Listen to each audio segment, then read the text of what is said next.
And armed officers will once again be at Denver public high schools following the East High shooting. Denver 7's Christian Lopez spoke with a former school resource officer who shared his insight on the district's announcement. After the recent shootings that have impacted East High School, Denver Superintendent Alex Marrero is promising to bring school resource officers back to campuses for the rest of the school year. They were removed in 2020. We spoke with a former school resource officer from Colorado who says reversing that decision now will likely be a process.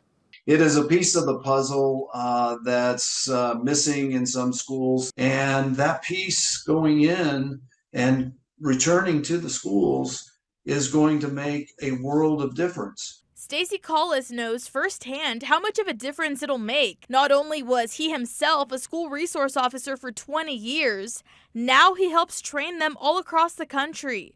A school resource officer is a different entity than just putting a police officer in the schools. These school resource officers are trained. I went through training on dealing with various mental health issues, those on the autism spectrum, trying to advance myself and then share that information with others. Collis says he spoke up 3 years ago when DPS voted to remove these officers. You were one of those people saying this is a bad idea. Yes, that it was not a good sound decision. A lot of them were great friends of mine.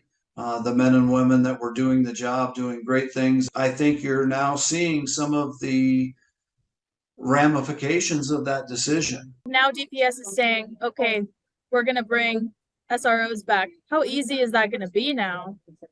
It's going to be a process. I know there are some that were there that will be placed back into the schools. DPD told us after spring break there will be 2 SROs at East High, 1 at each of the other high schools.